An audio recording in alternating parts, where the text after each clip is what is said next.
देखिए, मैंने आपसे कहा कि जमहूरियत है, डेमोक्रेसी है। 50% बच्चे जो हैं वो अगर हाथ खड़ा करें तो बातें करना चाहते हैं तो करें, मैं बाहर चले जाता हूँ, कोई मसला नहीं है। और अगर ये एक अकेले हैं 60-70 बच्चों में से अगर, ठीक है, और अगर ये बात करना चाहते हैं and if you find somebody to talk with, तो कोई मसला नहीं है, हम इन दोनों को बाहर भेज देते हैं, तीनों को, चारों को बाहर जाके बातें करें, हम तो पढ़ेंगे। और अगर इन्होंने मुझसे बात करनी है तो वो कह रहे हैं मैं आपसे बात करना चाहता हूँ, लेकिन मैं अब मजबूर हूँ, मैं तो ड्यूटी करने आया हूँ, अपना फ़र्ज़ नहीं निभाऊंगा, आपके साथ बातें करता रहूँगा तो कौन का नुकसान हो रहा है। एक बच्चे का नुकसान होगा ना 1 मिनट का, तो वो 1 मिनट का है। 60 बच्चों का, 70 बच्चों का नुकसान होगा तो वो कौम के 70 मिनट में ज़ाया करूँगा। तो फैसला आपका, मैं तो नहीं कर सकता आपके साथ बात। आप फिर बाहर चले जाइए, बाज़ार में बहुत से लोग हैं, टैक्सी वाला, ड्राइवर, शॉपकीपर, ऐसी ऐसी बातें आपको सुनने को मिलेंगी, आपने सोची भी नहीं होगी इंशाल्लाह। जाएं फिर, पढ़ने का इरादा नहीं है ना? है। अब बन गए, चलो बैठ जाओ फिर, बन गए तो ठीक है। बेटा जी, चैप्टर नंबर 7 है, little by little one walks far.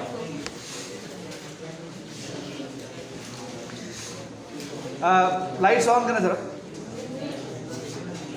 Little by little one walks far का मतलब क्या है, कोई कौन बताएगा? बेटा प्लीज पिन ड्रॉप साइलेंस, शोर नहीं, शोर नहीं, बिल्कुल आवाज नहीं आएगी। कौन बताएगा, हाथ खड़ा करे। Little by little one walks far, yes please. शाबाश, बहुत करीब करीब मानी आपने बता दिया, क्लैप करें जी इनके लिए, शाबाश।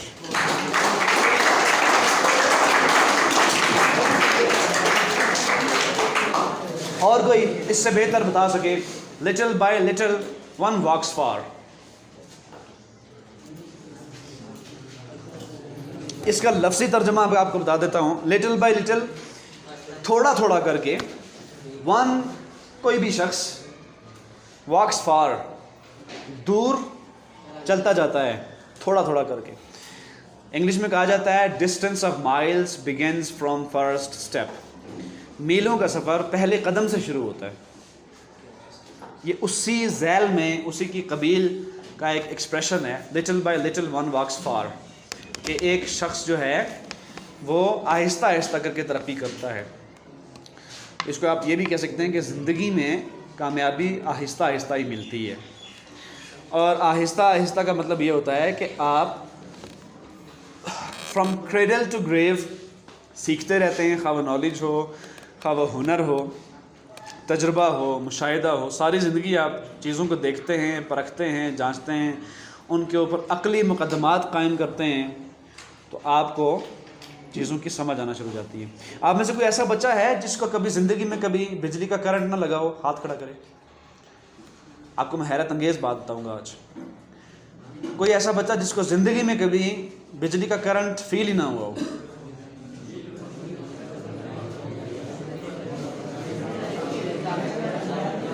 शोर किए बगैर प्लीज़ आप लोग खड़े हो जाए जिनको कभी करंट फील ही नहीं हुआ।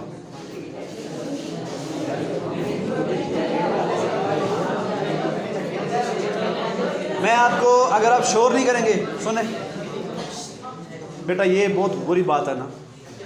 इसका मतलब ये नहीं होता आप शोर कर, देखिए आप शोर करेंगे तो मैं कैसे बात करूंगा। देखो, ये आपके सामने 1 2 3 4 5 6 7 8 बच्चे आपके सामने खड़े हैं कि जिनको कभी बिजली का करंट फील ही नहीं हुआ। अच्छा, ये जो बच्चे खड़े हैं, आप लोग क्या समझते हैं कि बिजली का करंट इंसान को लगे तो क्या होता है? झटके लगने।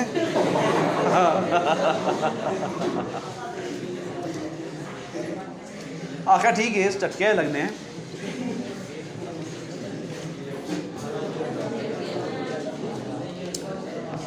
करंट लगे तो दर्द होता है बंदे को, झटके लगते हैं तो क्या हो, तकलीफ होती है नहीं होती? नहीं, आपसे पूछ रहा हूँ ना, आप समझते क्या हैं? आप समझते क्या हैं? अगर बिजली का करंट लगे तो क्या होता है? बंदे की मौत भी वाक़ई हो सकती है। ये इल्म आपके पास कहाँ से आया है?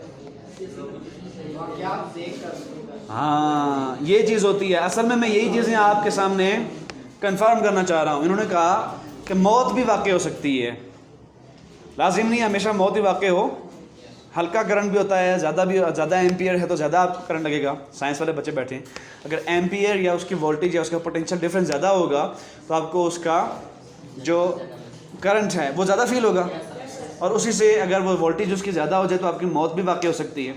बिल्कुल बजा फरमाया इन्होंने। अब ये इल्म इनके पास कहाँ से आया? इल्म जो होता है वो या तो तजुर्बे से आता है। बाकी जो बैठे हुए हैं ना, मेजॉरिटी, इन सबको करंट कभी न कभी ज़िंदगी में लगा हुआ है। वो है इनका मुशाहिदा, तजुर्बा। आप लोगों का है मुशाहिदा, खुद तजुर्बा नहीं हुआ, एक्सपेरिमेंट नहीं हुआ, एक्सपीरियंस नहीं हुआ, ऑब्जर्वेशन है। क्या है? ऑब्जर्वेशन है, लोगों को देखा है। ऑब्जर्वेशन भी इल्म ही का हिस्सा होती है, एक्सपेरिमेंट भी इल्म ही का हिस्सा होती है। और जो ऑब्जर्वेशन होती है, रोज़ बरोज़ इंसान जब चीज़ों का मुशाहिदा करता है, ऑब्ज़र्व करता है चीज़ों को, उसको चीज़ों की अहमियत का या उनकी कदर व मंज़िलत का भी एहसास होता है, उनकी ख़तरनाक नताइज का भी इल्म होता है इंसान को। ऐसे ही कुछ अक़ली चीज़ें होती हैं, जैसे धुएँ को उड़ता हुआ आप देखते हैं तो आपको मालूम पड़ जाता है, आप दोनों खड़े हो जाएं और क्लास से बाहर निकल जाएं, बिल्कुल शराफत से, जमहूरी तरीके से। आप दोनों जी, आप tall boy, you want to be so very smart, so if you want to be smart, get out of the class and show your smartness to the whole market. सबको जाके अपनी स्मार्टनेस दिखाओ, because we don't want to see that kind of thing. दरवाज़ा बंद कर दें please.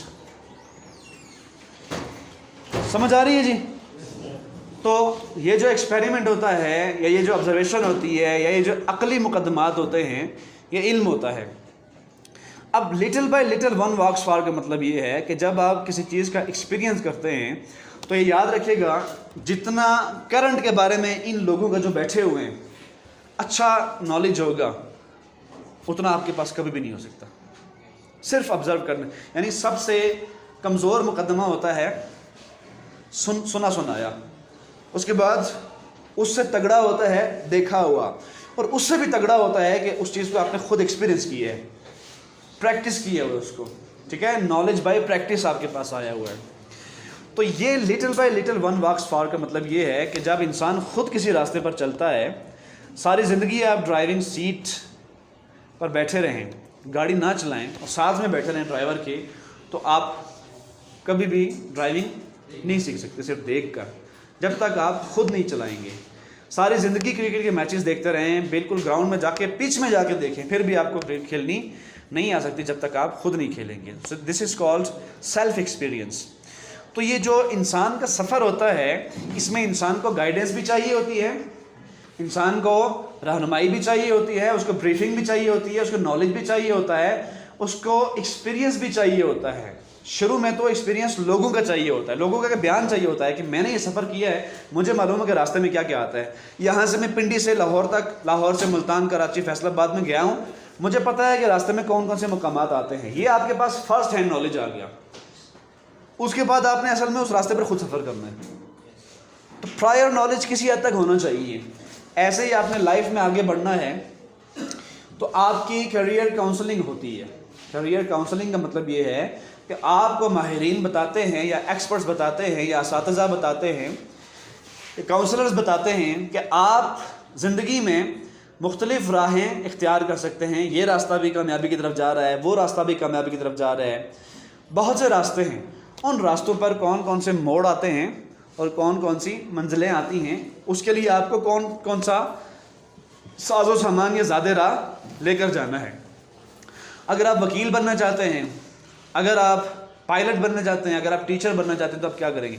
अब आपकी एज इस तरह की है अभी मैट्रिक में आप लोग, कि आप लोगों को खुद बहुत सी चीज़ों का एक्सपीरियंस करना चाहिए। इसी एज से आपको पैसा कमाने का भी कोई ना कोई तरीका अपनाना चाहिए। मॉडेस्ट होना चाहिए, शरीफ और नफ्स इंसान की तरह होना चाहिए। ये नहीं कि आप शाम को जाके जो है वो रेडी लगा के बाज़ार में खड़े हो जाए। एक्सपीरियंस के लिए कर सकते हैं, कोई मज़ायका नहीं है इसमें, कोई शर्म हया या आर बेतुकी नहीं होनी चाहिए इसमें, एक्सपेरिमेंट करने के लिए, एक्सपीरियंस करने के लिए। लेकिन कुछ ना कुछ आपको अब करना चाहिए। ऑनलाइन भी बहुत कुछ कर सकते हैं, लेकिन ये बात सबसे पहले याद रहे कि स्टडीज़ को कॉम्प्रोमाइज़ करके हरगिज़ नहीं। अगर स्टडीज़ कॉम्प्रोमाइज़ होती हैं, जो अवलीन फरीज़ा है आपका वो नहीं करते, तो फिर हरगिज़ नहीं, फिर ये आपके लिए ज़हर कातिल है। 1 रुपया भी ज़हर कातिल है, 10,000 भी ज़हर कातिल है। हाँ, अगर नहीं पढ़ना, देखो ना, 2 कश्तियों का सवार बंदे को नहीं होना चाहिए। अगर नहीं पढ़ना तो बस काम करो, लेकिन अगर पढ़ना है तो पहले काम करो। हाँ, टाइम बच जाए तो फिर एक्सपेरिमेंट्स कर लो। तो ये चैप्टर आपका हम पढ़ेंगे तो आपको पता चलता जाएगा कि इसमें कहने वाला क्या कह रहा है। अच्छा, ये जो खड़े हैं ये बता के बैठ जाएं कि आपको ज़िंदगी में कभी आग के जलने का एक्सपीरियंस हुआ है? यानी आग से जलना, आग कहीं जल रही थी, आपने हाथ लगाया या हाथ ऊपर रखा तो आपको ज़्यादा गर्मी फील हुई, वो गर्मी इतनी हिद्दत के आप हाथ आपने हटा दिया, आप जल गए। किसके साथ हुआ है? आप जो खड़े हैं आपको बताएं। जिन्होंने हाथ खड़ा किया हुआ है वो बैठ जाए। आपको कभी नहीं हुआ? कभी जले नहीं है आप? इस्त्री से, चूल्हे से, अंगीठी से, माचिस की तीली से कभी नहीं हुआ? सवाल नहीं पता होता। अच्छा, आप 4 बंदे रह गए, 4 में से कभी किसी को कांटा अगर चुभा हो तो बैठ जाए। बस देखा, ये होते हैं एक्सपीरियंसेस, हमारे एक्सपीरियंसेस। और ये वो वाले एक्सपीरियंसेस हैं कि जो कि अच्छे एक्सपीरियंसेस नहीं होते तो बुरे हैं, लेकिन इनसे भी इंसान अच्छा ही सीखता है।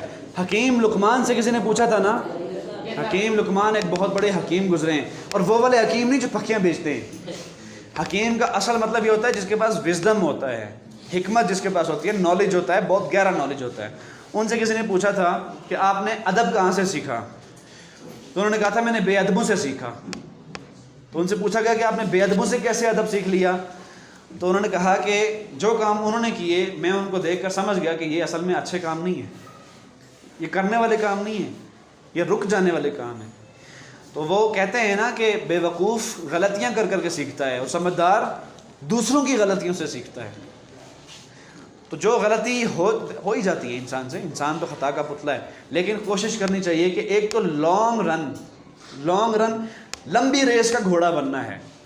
लंबी रेस का घोड़ा बनने से मतलब क्या होता है कि रेजिलियंस और एंड्योरेंस आपके अंदर, बर्दाश्त आपके अंदर आनी चाहिए, आपके अंदर एक डिटरेंस आनी चाहिए, एक रेजिलियंस, एक बर्दाश्त, सब्र, तहम्मुल, ठहराव।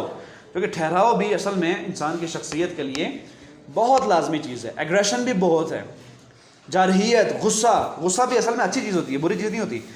जिस गुस्से के ऊपर तनकीद की जा रही होती है ना, वो गुस्से का गलत इस्तेमाल होता है।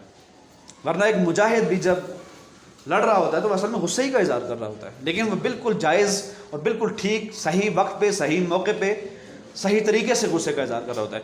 एनीवेज, ये होता है विजडम। तो शुरू करें।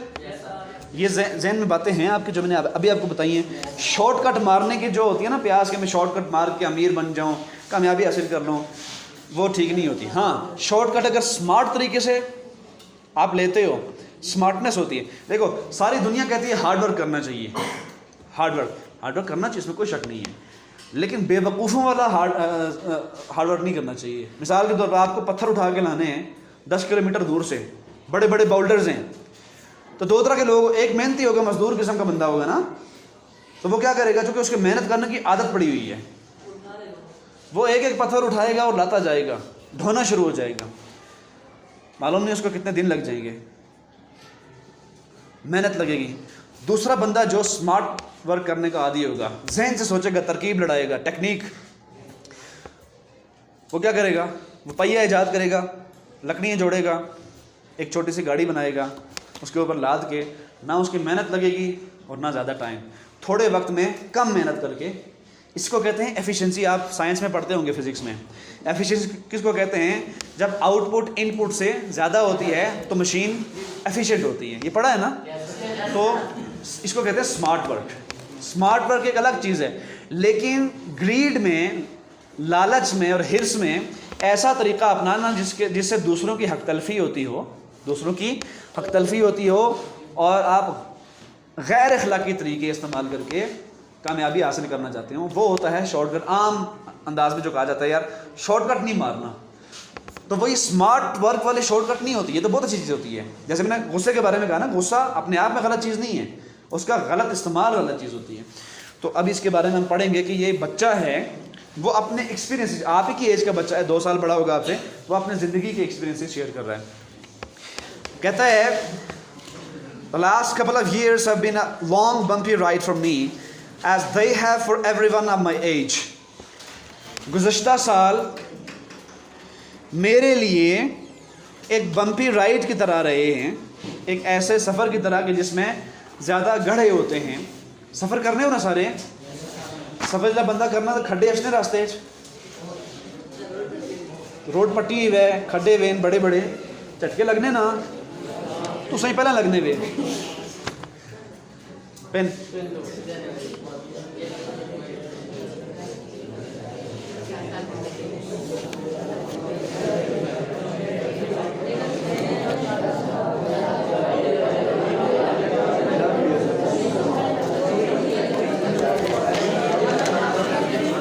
बेटा शोर नहीं।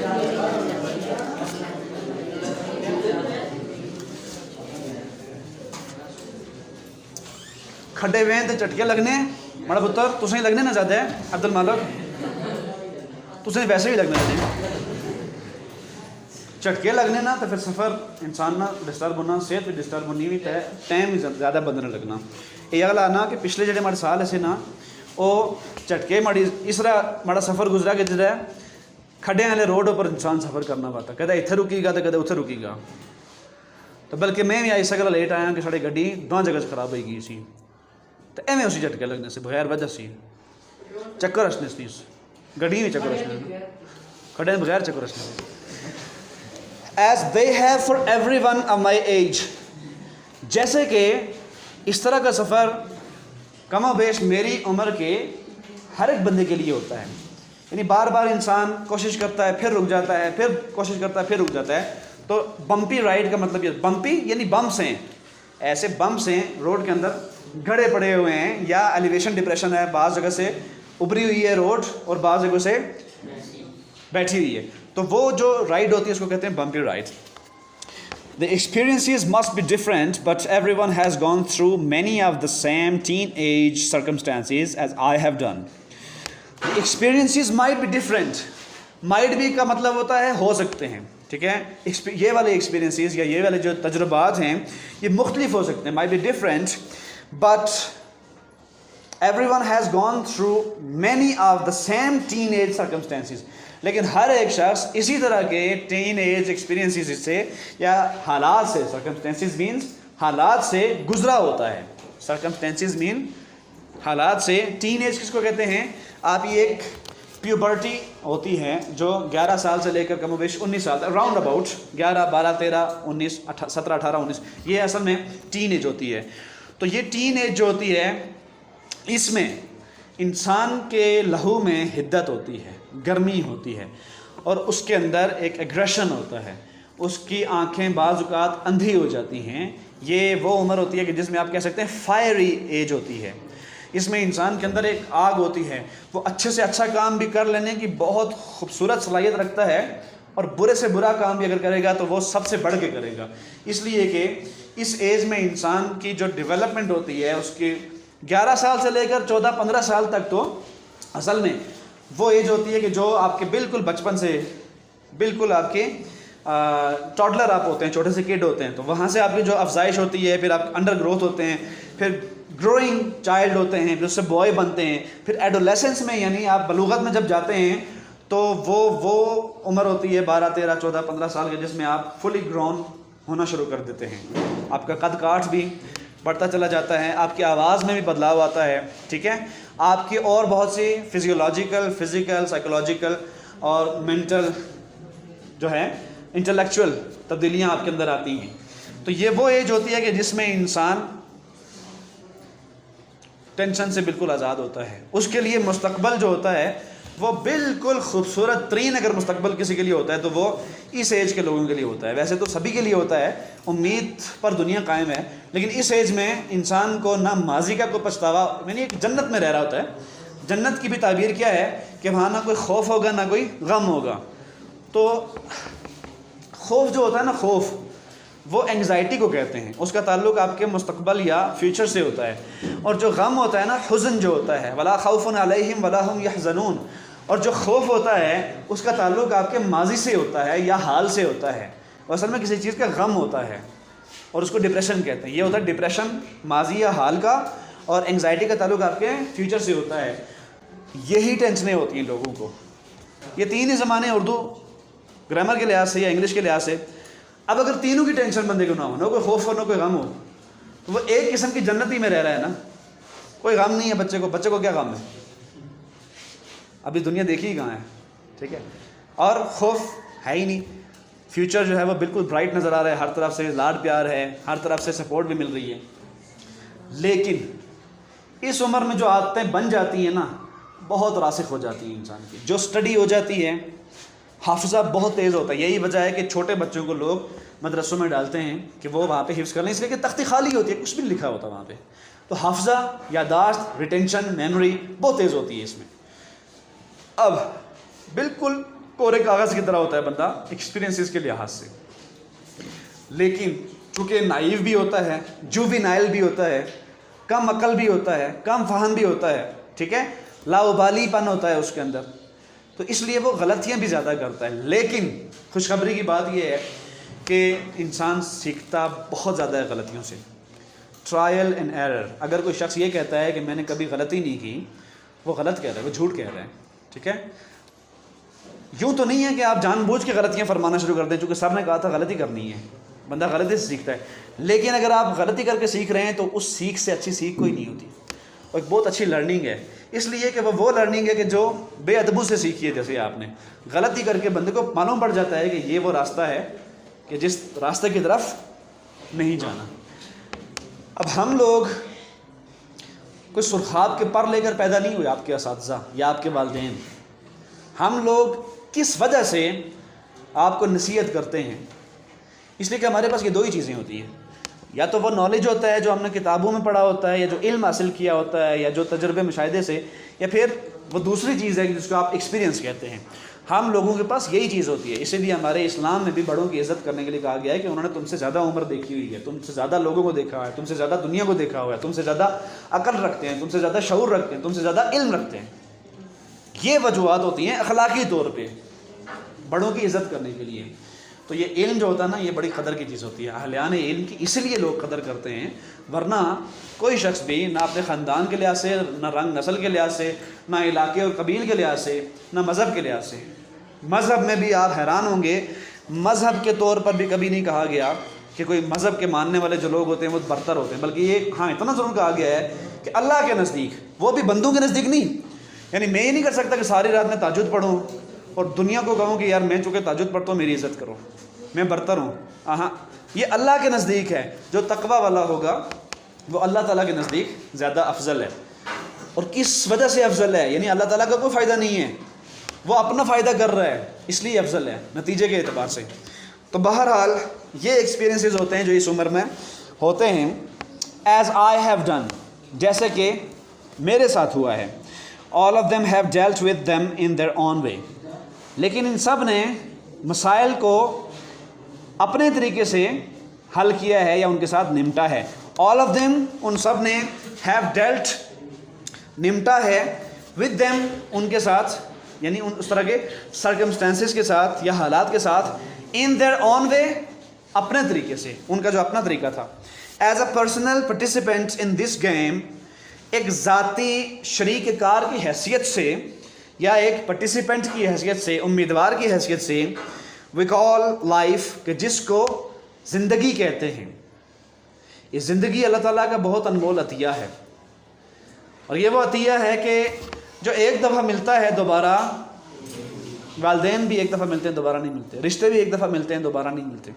तो ये वो चीज़ें होती हैं जिनकी बहुत ज़्यादा कदर करनी चाहिए। वी कॉल लाइफ, जिसको हम ज़िंदगी कहते हैं, तो इसमें एक ज़ाती पार्टिसिपेंट की हैसियत है, इसलिए कि हर इंसान जो है वो अपनी ज़िंदगी का खुद एक पार्टिसिपेंट है। आई वुड से, मैं यही कहूँगा, I worked hard for the first place and earned it. मैंने पहली फुर्सत में मेहनत की और इसको पा लिया। यानी किसको पा लिया? ज़िंदगी को पा लिया। अच्छा, ये बात याद रहे कि ज़िंदगी नाम है ज़िंदगी जीने का, ज़िंदगी जीने का। ज़िंदगी गुज़रती भी है और ज़िंदगी जी भी जाती है।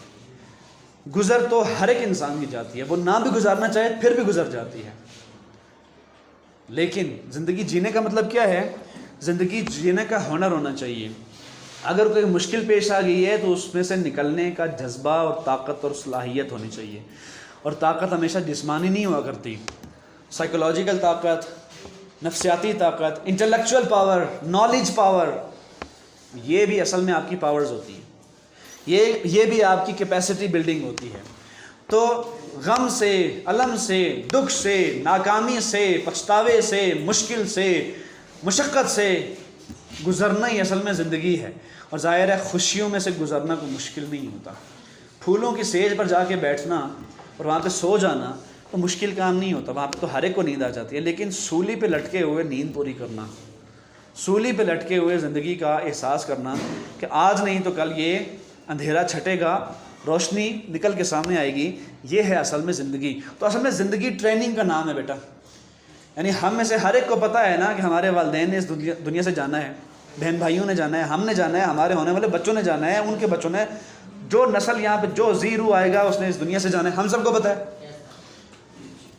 लेकिन रोते हम तभी हैं जब हमारे किसी अजीज़ की वफ़ात होती है। वो होता है एक एक्सपीरियंस अपने आप में बहुत पोटेंशियल डिफरेंस रखता है, पोटेंशियल एक ताकत रखता है।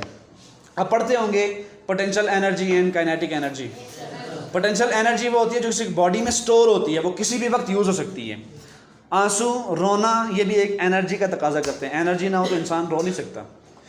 तो रोता इंसान तभी है, हालांकि हम सबको मालूम है कि एक ना एक दिन हमारे वालिदैन ने इस दुनिया से जाना है। अब उस मौके पर आपके अंदर कितनी इंटेलेक्चुअल पावर है, कितनी साइकोलॉजी, वहाँ पे जिस्मानी ताकत चाहिए आपको? नहीं, आंसू बहाने के लिए चाहिए होगी, आई डोंट नो कितने न्यूटन की चाहिए होगी आपको। लेकिन असल ताकत कौन सी है वहाँ पे? वहाँ पे आपकी है, आपके नर्व की जंग है, आपके आसाबी जंग है, आपके साइकोलॉजिकल पावर आपको चाहिए होगी वहाँ पे। सो ट्रेनिंग बहुत मस्ट है। 4 ही डोमेन्स हैं, फिजिकल, स्पिरिचुअल, इंटेलेक्चुअल, साइकोलॉजिकल। यही 4 डोमेन्स होती हैं किसी भी इंसान की, पूरी ज़िंदगी पर जो है वो मुहित होती हैं। तो इनमें अगर आप ट्रेनिंग हासिल कर लेते हैं, अच्छी ट्रेनिंग, मुश्किलात से गुजर लेते हैं, जिसको हमारी पहाड़ी ज़बान में कहते हैं तत्या ठटिया निकलता हुआ बंदा, फलाना कोई जम्बिया तो बोधिया पलम्बिया, कहते हैं ना तत्या ठटिया निकलता हुआ, उस थ्रू, इसको इंग्लिश में कहते हैं थ्रू थिक एंड थिन, अच्छे बुरे हालात से गुजरा हुआ शख्स, तो वो ज़िंदगी गुजारने का फिर हुनर भी जानता है। That is just my creative view of things. यही मेरा असल में चीज़ों की तरफ एक तख्लीकाना रवैया है। इट इज़ बैड, ये बुरी चीज़ है, बट द फैक्ट, लेकिन हकीकत ये है that not everyone sees it in the same way as I do, कि हर एक शख्स इसको इस नज़र से नहीं देखता जैसे कि मैं देखता हूँ। वो कहता है कि मैंने असल में ज़िंदगी को मेहनत करके पाया है, और उसका कुलिया क्या है? मेहनत करने का, और मेहनत तो हर हाल में लाजिम है।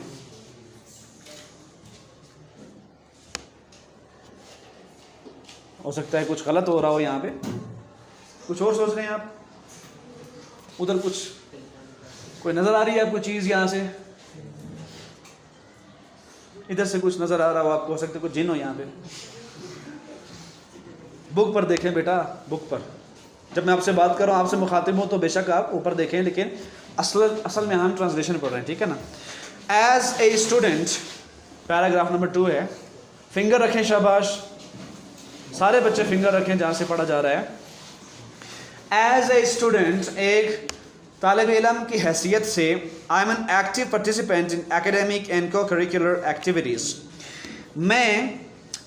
आई एम एन एक्टिव पार्टिसिपेंट, मैं एक मुतहर्रिक, एक चाको चौबंद, एक चौकस चौकन्ना पार्टिसिपेंट हूँ, शरीक कार हूँ, उम्मीदवार हूँ, इन एकेडमिक, तालीमी एंड को करिकुलर एक्टिविटीज़, और हम निसाबी सरगर्मियों में। My first priority has always been to get good grades in school. मेरी हमेशा से अव्वलीन तरजीह यही रही है कि मैं स्कूल में अच्छे ग्रेड्स हासिल करूँ। इस पे भी बता दूँ, अच्छे ग्रेड्स हासिल करना बहुत लाजमी है, अच्छे ग्रेड्स हासिल करना बहुत लाजमी है। जैसे कि साफ़ कपड़े पहनना, पाक कपड़े पहनना, बल्कि कपड़े ही पहनना बहुत लाजमी है। नंगे घूमेंगे तो पत्थर ही खाएंगे इंशाल्लाह। कपड़े पहनना लाजमी है ना, ज़रूरी है और बेहद ज़रूरी है। लेकिन अपनी रूह को पाकीज़ा रखना, बुरे ख़यालात से बचना, अपने आप को एक अच्छा इंसान बनाना, अंदर से सफाई, ये काफ़ी चीज़ है जो काफ़ी हो जाती है इंसान की कामयाबी के लिए, दुनिया की भी और आखिरत। ज़ाहिर सफाई तो है ही, वो तो लाजिम है, हर हाल में है। यही सूरत हाल है ग्रेड्स की। ग्रेड्स हर हाल में लाजमी है, लेकिन अगर तरबियत आपकी नहीं हुई, और कौन सी तरबियत? अखलाकी तरबियत। भाई बड़ों की इज़्ज़त करनी है, छोटों पर शफकत करनी है, झूठ नहीं बोलना, गबन नहीं करना, चोरी नहीं करनी, चुगली नहीं खानी, रिश्वत नहीं लेनी। ये असल में वो अखलाकी तरबियत है कि जो हर एक इंसान की होनी चाहिए। कहीं से कोई पैसे मिल जाते हैं आपको, तो जो उसका मुस्तहिक है उस तक पहुँचाना, दूसरे की हक तलफी ना करना, उसकी जान माल आबरू के ख़िलाफ़ ज़्यादती ना करना, ये वो चीज़ें होती हैं कि जो अखलाकी तरबियत होती है। वरना फिर एजुकेशन का कोई फ़ायदा नहीं है। तो ग्रेड्स का मतलब ये नहीं होता कि इंसान ग्रेड्स हासिल करने के लिए हर तरह का बाय हुक और बाय क्रुक रास्ता इख्तियार कर ले, तो बड़ी वाह वाह हो जाती है जी, बड़े नंबर आ गए हैं, बड़ा ग्रेड, बड़ी डिवीज़न आ गई है, बड़ा GPA और CGP आ गए। ये बहुत लाजमी है, मैं फिर बता दूँ, बहुत लाजमी है, लेकिन काफ़ी नहीं है। काफ़ी क्या है कि ग्रेड्स की सूरत में आपकी अच्छी अखलाकी तरबियत दी हुई हो। वो ये कह रहा है कि मेरी तो अव्वलीन तरजीह यही रही है कि मैं स्कूल में अच्छे ग्रेड्स लूँ। Although this is important to me, although मतलब अगरचे this is important to me, ये मेरे लिए अहम है। आई ऑल्सो नो दैट, मैं ये भी जानता हूँ बाई पार्टिसिपेटिंग इन स्पोर्ट्स, के खेलों में हिस्सा लेकर, एंड आफ्टर स्कूल एक्टिविटीज़, और स्कूल के बाद की सरगर्मियों में हिस्सा लेकर, I will become a well rounded student, कि मैं एक हर फन मौला तालिब इल्म बन जाऊँगा। ये हर फन मौला का मतलब क्या होता है? इसका मतलब ये हरगिज़ नहीं होता कि आप हर एक फील्ड में मास्टर बन गए। वो तो कहते हैं ना, jack of all trades master of none, कि हर एक फील्ड का माहिर जो होता है, हर एक फील्ड के अंदर हिस्सा लेने वाला जो शख्स होता है, वो किसी भी फील्ड का माहिर नहीं होता। You should be at least the master of one trade, सारे ट्रेड्स में नहीं, लेकिन थोड़ा थोड़ा एक्सपीरियंस हर एक ट्रेड का होना चाहिए बंदे के पास। इसको कहते हैं हर फन मौला। किसी भी वक्त आपको ज़रूरत पड़ सकती है। एक तो है ना कि आपका इंटरेस्ट है किसी चीज़ में, आप उसमें हिस्सा लेते हैं, तो ज़ाहिर है इंटरेस्ट तो ऐसी चीज़ है जो आपकी सेल्फ मोटिवेशन होती है, वो तो इंट्रिंसिक मोटिवेशन होती है, वो तो हर हाल में हो ही जाती है। लेकिन उन चीज़ों में भी हिस्सा लेना चाहिए जिसमें आपको इंटरेस्ट नहीं है, लेकिन वो ज़िंदगी के लिए बहुत इंपॉर्टेंट है, ज़िंदगी गुजारने के लिए। During the past years of my on high school career I participated and received awards in the following. कह रहा है कि मैं ड्यूरिंग द पास्ट ईयर्स, माजी के सालों में, अब high school career, high school के करियर में आई पार्टिसिपेटेड, मैंने हिस्सा लिया, एंड रिसीव्ड और हासिल किए अवार्ड्स इन द फॉलोइंग, एजाज़ात हासिल किए इन मुकाबलों में। कौन सा है? Quaide Azam badge in scouting, winner of huge quiz program at the district level, and academic excellence award while participating in inter district declamation contest and essay writing competition for the year 2011। इनको तशरीह करने की ज़रूरत नहीं है, ये तमाम वो मुकाबले थे जिसमें इसने जो है वो मेडल्स या एजाज़ात लिए हैं। I also belong to the following clubs, मेरा मंदरजा झैल क्लब्स से भी या क्लबों से भी ताल्लुक़ रहा है। Reading Club 2 years, second year as secretary Reading Club and Computer Club. In the year 2009 I received awards in the following classes. 2009 में मैंने मंदरजा झैल क्लासेस में अवार्ड हासिल किए: computer applications, geography and advanced algebra, trigonometry. देखिए mathematics में scouting से लेकर secretary reading club से लेकर हर एक चीज़ में इसने हिस्सा लिया है। I also received an award for the most encouraging student, सबसे ज़्यादा इनकरेजिंग हौसला मंद स्टूडेंट के तौर पर मैंने अवार्ड लिया है। I currently belong to the hiking and outdoor club, इस वक्त मेरा ताल्लुक हाइकिंग एंड आउटडोर क्लब से है। एंड एनवायरमेंटल अवेयरनेस क्लब, और एनवायरमेंटल अवेयरनेस क्लब से, एनवायरनमेंट जो आपका माहौल है, माहौलियाती बेदारी के क्लब से है।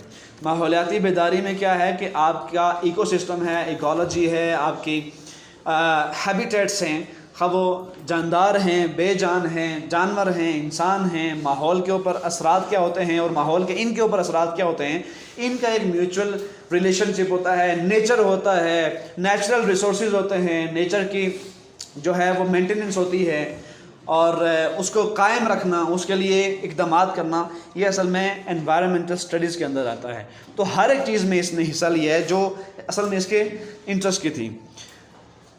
इन एडिशन, मज़ीद बरा, दिस ये बुक पर देखें, फिंगर रखें प्लीज़, कहानी नहीं पढ़ रहे हैं हम, सुना रहे हैं मैं आपको कोई, यहाँ पे ट्रांसलेशन पढ़ रहे हैं, सो ट्रांसलेशन मस्ट है। इन एडिशन, मज़ीद बराम, दिस ईयर, इस साल, I participated in a programme called read with a friend. इस साल मैंने एक प्रोग्राम में हिस्सा लिया जिसका नाम था रीड विद अ फ्रेंड, एक फ्रेंड के साथ रीडिंग करना। इन दिस प्रोग्राम, इस प्रोग्राम में I along with a group of other students, मैंने अपने बाकी स्टूडेंट्स के ग्रुप के साथ went to the nearby elementary school, अपने करीबी एलिमेंट्री स्कूल में हम लोग गए।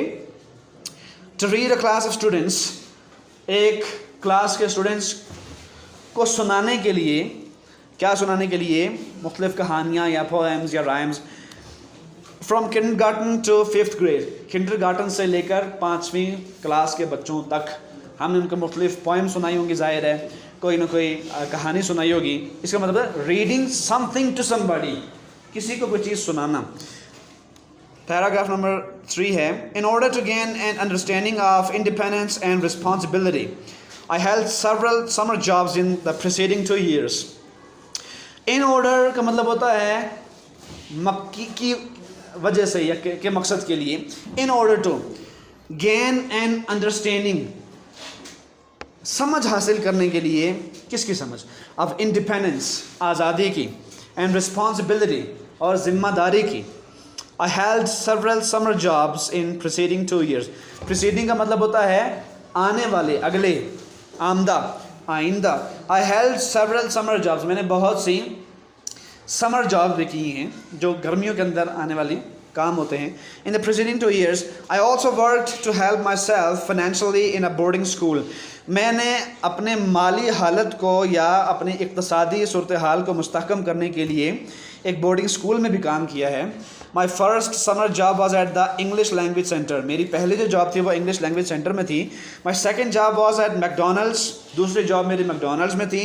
And my first summer job was at DK academy, और मेरी जो पिछले साल की जॉब थी समर की वो DK एकेडमी में थी। I am thankful to all these institutions for these job experiences. मैं इन तमाम इदारों का शुक्रिया अदा करता हूँ, शुक्रगुजार हूँ कि इन्होंने मुझे ये एक्सपीरियंसेस दिए। जो सच्चा और अच्छा बंदा होता है ना, खरा, उसकी यही निशानी होती है कि वो लोगों का भी शुक्रगुजार होता है, इदारों का भी, और जाहिर है जो लोगों का शुक्रगुजार होता है वो अल्लाह ताला का भी शुक्रगुजार होता है। तो शुक्रगुजारी और ग्रैटिट्यूड असल में एक नेमत है जो हासिल हो जाती है, वरना जो लोग शुक्रगुजार नहीं होते ना, शुक्री करने वाले लोग, वो कभी भी खुश नहीं रह सकते। Anyways, they have prepared me mentally and financially, उन्होंने मुझे मेंटली भी प्रिपेयर किया है, तैयार किया है, एंड फाइनेंशियली, और माली या इक़्तिसादी एतबार से भी। दिस इज़ इम्पोर्टेंट इन अ वे, ये इस तरह से ज़्यादा इम्पोर्टेंट है, that I am now more mature and responsible, कि मैं इस वक्त ज़्यादा मैच्योर, ज़्यादा समझदार और ज़्यादा ज़िम्मेदार हूँ। which helps me not to be worried about the future but to look forward to it, जो मुझे इस काबिल बनाता है, मेरी मदद करता है कि मैं अपने मुस्तकबिल के बारे में ज़्यादा worried ना हूँ, परेशान ना हूँ, but to look forward to it, बल्कि इसकी उम्मीद रखूँ। I'm glad, मैं खुश हूँ, that I have got a taste of what the real world has to offer, कि मेरे अंदर उस चीज़ का एक रवैया और एक जायका पाया जाता है कि जिस चीज़ का the world has to offer, what the real world, जो कि हकीकी दुनिया ने मुझको देना है। यानी हकीकी दुनिया के एक्सपीरियंसेस करके मैं समझ गया हूँ, मेरे अंदर ये अंडरस्टैंडिंग डेवलप हो गई है कि जो चीज़ हकीकी दुनिया में पाई जाती है उसके लिए मेरे अंदर सलाहियत मौजूद है। I have learned many lessons from the public high school, मैंने पब्लिक हाई स्कूल से बहुत से असबाक हासिल किए हैं, बहुत सी लर्निंग की है, बोर्डिंग स्कूल से भी, एंड वर्क एक्सपीरियंसेस, और जो काम मैंने किए हैं उनके तजुर्बात से और उनके एक्सपीरियंसेस से भी। I am now ready to learn many more lessons, अब मैं मज़ीद बहुत से असबाक सीखने के लिए तैयार हूँ थ्रू माई कॉलेज एक्सपीरियंस, अपने कॉलेज के एक्सपीरियंसेस से, तजुर्बात से। Although it has been tough, अगरचे ये मुश्किल रहा है, I have succeeded so far, लेकिन अब तक मैं कामयाब ही रहा हूँ। So far का मतलब होता है अब तक। I am prepared to excel and make it much further in the years to come with my college education. I am prepared, मैं तैयार हूँ, टू एक्सेल, कि मैं सबकत ले जाऊँ, मैं आगे बढ़ जाऊँ, and make it much further, और उसको मज़ीद निखारूँ, in the years to come, आने वाले सालों में, with my college education, college की तालीम के साथ. दिस डेवलपिंग पॉजिटिव आउटलुक, ये बढ़ती हुई, तामीर होती हुई एक मस्बत आउटलुक जो है, जो मेरा नुक्ता नज़र है, हैज़ गिवन मी, इसने मुझे दिया है, द मोटिवेशन, इसने मुझे तहरीक दी है, that I need to become successful, कि मुझको असल में कामयाब होना है. आई नेवर गिव अप, मैं कभी हिम्मत नहीं आता. आई never give up. Give up का मतलब होता है हिम्मत हार देना, गिव इन कर देना, गिव अप कर देना, यील्ड कर देना, रिट्रीट कर जाना, मुड़ जाना, वापस चले जाना. So I never give up, मैं कभी हिम्मत नहीं हारता. When I am determined to achieve, जब मैं इरादा कर लेता हूँ कि मैंने कामयाबी हासिल करनी है, I shoot for the moon and land among the star, मैं चांद पर परवाज़ बांधता हूँ और जाके तारों के बीच ठहरता हूँ. कितनी खूबसूरत ताबीर उसने बयान की है. मैं चांद पर कमान डालता हूँ और ठहरता हूँ जाके तारों के दरमियान, इसलिए कि तारे असल में चांद से भी बहुत ज़्यादा दूर हैं. सो आप लोगों को भी ऐसे ही करना चाहिए.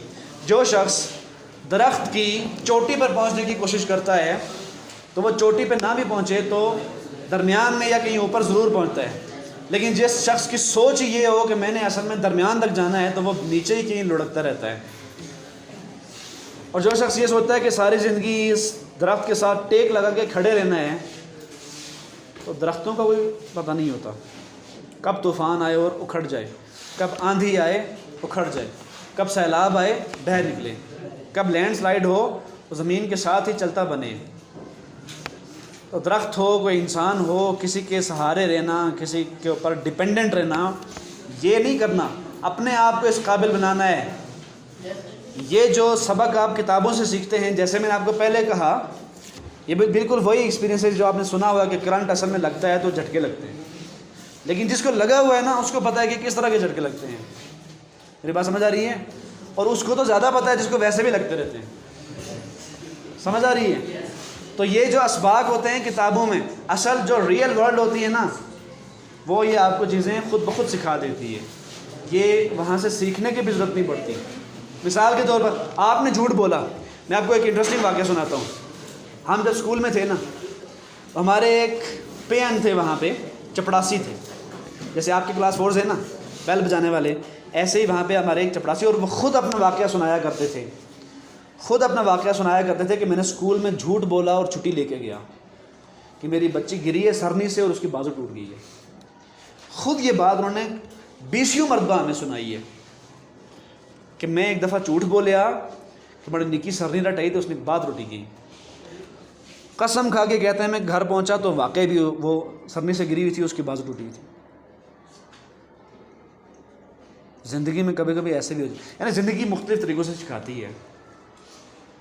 The old man in the sea, Ernest Hemingway एक बहुत बड़ा राइटर गुजरा है. उसने लिखा है एक नावल छोटा सा, उसके ऊपर उसको नोबेल प्राइज़ मिला था. उस नावल के अंदर उसने बहुत खूबसूरत बातें लिखी हैं. मिसाल के तौर पर उसने कहा है कि a man can be destroyed but not defeated. एक इंसान को तबाह बर्बाद तो किया जा सकता है, एक मर्द के बच्चे को. अब मैन का मतलब यहाँ पे क्या होगा, वैसे तो होता है ना मर्द या इंसान, यहाँ पे मतलब ये होता है कि एक बहादुर इंसान को तबाह और बर्बाद तो किया जा सकता है, उसका दुनिया से ही खात्मा किया जा सकता है, लेकिन उसको हराया कभी नहीं जा सकता. आप उसको कैद कर देंगे, आप उसको मार देंगे, उसके ऊपर तलवार फेर देंगे, गोली मार देंगे, ठीक है, उसका नाम और निशान मिटा के रख देंगे, कर सकते हैं, मुश्किल नहीं है. गोश्त पोस्ट का इंसान है, हड्डियां हैं, गोश्त है, खून है, और क्या है, फौलाद थोड़ी ना है. मार सकते हैं, गोली मारेंगे बस ख़त्म जगह में, तलवार फेर दें ख़त्म, शायरा कट जाएगी उसकी, पानी में बहा दें मर जाएगा, आग लगा दें ख़त्म हो जाएगा, कैद कर दें निकल नहीं सकेगा, कुछ भी हो सकता है. लेकिन आप उसको तब तक नहीं हरा सकते जब तक वो खुद नहीं हार मानता. तो उसी नावल में बहुत खूबसूरत बातें बयान है. उसमें एक ये भी हुआ है कि luck comes in many ways but who's there to recognize it. कि लक जो होती है ना, वो कई तरीक़ों से आपके सामने आती है, लेकिन कौन है कि जो उसको पा ले. आपको ज़िंदगी में बहुत अच्छे अच्छे मौक़े भी मिलते हैं, लेकिन इंसान की बदकिस्मती होती है या अलमिया होता है कि वो उन मौक़ों को पाता नहीं है या हासिल नहीं करता या फिर पहचान नहीं पाता। पर who is there to recognize it, कौन है कि जो इस खुशकिस्मती को पहचान ले। दो चीज़ें ज़िंदगी भर याद रखो, किताब के नॉलेज तक एतबार ना करो, सिर्फ किताब काफ़ी है, काफ़ी लाजमी है लेकिन काफ़ी नहीं है। लाजमी बहुत है, ग्रेड्स बहुत लाजमी है, लेकिन ऐसी एजुकेशन जो आपके अंदर नंबर एक अखलाकी रवैयों को पैदा ना करे। भाई कतार बना के जाना है, कोई बड़ा सामने आ जाए उसको सलाम करना है, झूठ नहीं बोलना, चुगली नहीं खानी वगैरह वगैरह, हर एक जानता है कि कौन सी चीज़ अच्छी है और कौन सी बुरी है। तो अगर आपके अंदर अखलाकी तरबियत नहीं है तो फिर एजुकेशन का कोई फ़ायदा नहीं है। और दूसरी बात, एजुकेशन मालूमात का नाम नहीं होता।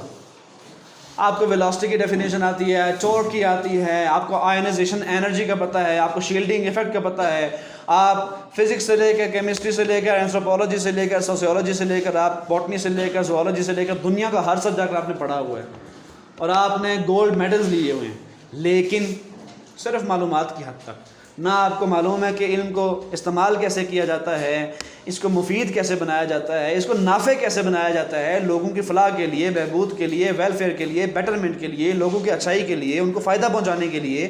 सबसे पहले तो ख़ुद को फ़ायदा पहुँचाने, इन चीज़ों का अगर आपको इल्म नहीं है तो असल में आप एक जानवर हैं, बार बरदार, बोझ उठाने वाला, कि जिसने अपनी पीठ के ऊपर बोरियों के हिसाब से नॉलेज का और इल्म का भार उठाया हुआ है, बोझ उठाया हुआ है, वज़न उठाया हुआ है, लेकिन उसको मालूम ही नहीं है कि इसके साथ करना क्या है, ये मैंने किस लिए हासिल किया।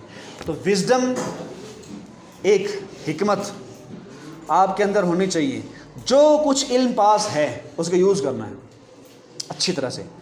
तो इल्म नाफ़े, हम जब अल्लाह ताला से दुआ मांगते हैं, हमारे प्यारे आका सल्लल्लाहु अलैहि वसल्लम ने जो हमें दुआ सिखाई है वो क्या सिखाई है इल्म के बारे में? रब्बी ज़िदनी इल्मा, ऐ मेरे रब मेरे इल्म में।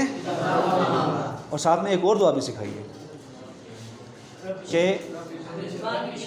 इल्म नाफ़े, इल्म नाफ़े, इल्म नाफ़े की दुआ करनी है। ऐ अल्लाह मुझे नफ़ा पहुँचाने वाला इल्म दे, क्योंकि वो बोझ ना दे कि जो सिर्फ मालूमात की हद तक है। मुझे बहुत कुछ आता है, मुझे ये सब्जेक्ट भी आता है, मुझे वो सब्जेक्ट भी आता है, मुझे फ़लाँ फ़लसफ़े का फ़लाँ नज़रिए का भी पता है, मैं बहुत अच्छी शायरी भी फरमा लेता हूँ, बहुत अच्छा नावल भी लिखता हूँ, बहुत अच्छी चीज़ों को समझ भी लेता हूँ, एक्सप्रेस भी कर लेता हूँ, मुझे तकरीर भी बहुत अच्छी करनी आती है, लोगों को इम्प्रेस करना भी आता है, लोगों को परसुएड करना भी आता है, अपनी गलत से गलत बात को भी लोगों से मनवा लेता हूँ। ये नहीं है, ये है ही नहीं, ये बल्कि बोझ ही नहीं है, ये तो नुकसान है, पाँव पे कुल्हाड़ा मारना है। इल्म नाफ़े, एक बात आती है, एक ही बात मुझे आती है, मैं उस एक बात को हज़ारों लोगों के दरमियान डिस्ट्रीब्यूट कर दूँ, सिखा दूँ उनके फ़ायदे के लिए, ये होता है इल्म नाफ़े। और दूसरी बात क्या, इल्म नाफ़े अखलाकियात के बगैर हो ही नहीं सकता, सवाल नहीं पता होता। तो अखलाकियात आपकी तगड़ी होनी चाहिए। आप जहाँ से गुज़रे हैं तो लोग कहें कि ये जो बच्चा जा रहा है ना, ये फ़लाँ स्कूल का स्टूडेंट है, ये फ़लाँ बाप की औलाद है, फ़लाँ माँ का बेटा है, ये इसके अम्मी अब्बू ने इसकी तरबियत ऐसी की हुई है। ना कि ये कि लोग कहें कि लानत से पढ़ाने वाली है, लानत इसने वालदे हैं नहीं, प्यो ही लानत ये, जैसे साढ़े लोग आने होने ना, है नहीं लानत ये, लखा नहीं लानत ये। तो आप तो खैर वो भी मेरे ख्याल में 1.5 लाख की होगी महंगाई के हिसाब से, 1.5-2 की होगी, ठीक है ना। तो हमारे लोग पता क्या करते हैं, हमारे लोग इतने जालिम हैं, इतने जालिम हैं, इतने जालिम हैं, इतना जुल्म करते हैं कि किसी इंसान के अच्छे काम की तो खैर तारीफ़ हमारे लोगों में पता नहीं क्या हो गया उनको, बुरा काम देखेंगे तो सबसे पहले लानत फरमाएंगे, सबसे पहला जो काम करेंगे वो लानत फरमाएंगे, या तो गाली देंगे या लानत। लानत उसने वालिदैन की, लानत उसने पढ़ाने वाली। तो बेटा इस तरह की बात जो होती है ना, ये सुनने से पहले बंदा बेशक अल्लाह हाफिज़ हो जाए, दुनिया से मर गया होता, खप गया होता, ख़त्म हो चुका होता, ये बात ना सुनता अपने लिए। हाँ, जो नेगेटिव बात करने वाले हैं, डर्टी माइंड्स, गंदे जहन के लोग, वो तो आप अच्छा भी काम करेंगे तब भी उन्होंने जो बात फरमानी है फरमानी ही है। लेकिन हत्तुल वसा बंदे को कोशिश ये करनी चाहिए कि अपने दिल को साफ़ सुथरा रखें, बिल्कुल शीशे की तरह, लोगों के लिए। किसी की नफ़रत, किसी की कदूरत, किसी की मुनाफरत, किसी का हसद, जलन, बुग़्ज़, कीना, अदावत, मुआनदत, ये चीज़ें अपने दिल में न रखें। हर अद्दीनु अन-नसीहा, दीन क्या है? लोगों की खैर खाई है। नसीहत का लफ्ज़ यहाँ पे उर्दू वाला नसीहत नहीं है, यानी लोगों की खैर खाई चाहना है, लोगों की खैर चाहना है, उनकी अच्छाई चाहना है। ये पूरा का पूरा दीन है आपका। आज जुमा भी है ना, चलो अखलाकी तरबियत तो आपको हर एक जगह से मिल जाती है। बेटा मिज़ाइल तो बनाना हर बंदा सीख लेता है ना, मिज़ाइल ये भी इल्म है, साइंटिफिक नॉलेज है, लेकिन मिज़ाइल किस मकसद के लिए बनाया जाता है? दिफा करने के लिए। लेकिन दिफा, मिसाल के तौर पर आप मिज़ाइल बेशक बदले में ही बरसाएंगे तो वो अच्छे मकसद के लिए नहीं होगा, कहीं बेगुनाह लोग भी उसमें मरेंगे, लेकिन मजबूरी है। बात करने का मकसद ये है, जो टेररिस्ट होते हैं, दहशतगर्द होते हैं, लोगों के ऊपर हमलावर हो जाते हैं, टारगेट किलिंग करते हैं, शहरों के शहर उड़ा के रख देते हैं, खुदकुश हमलावर होते हैं, और भाई इनके पास भी आखिर जहानत तो होती है ना, नॉलेज होता है, ज़ाहिर है वो एक पूरा बॉम्ब बनाते हैं, लेकिन वो कौन सा इल्म है? वो इल्म नाफ़े नहीं है, वो गलत इल्म है, वो एवल जीनियस होते हैं। तो आपने एवल जीनियस नहीं बनना, अच्छा इंसान बनना है। फिर फ़ायदा क्या होगा? 60-70 साल की ज़िंदगी में तो कामयाबी है ही है, ये तो कुछ भी नहीं है। हमेशा हमेशा की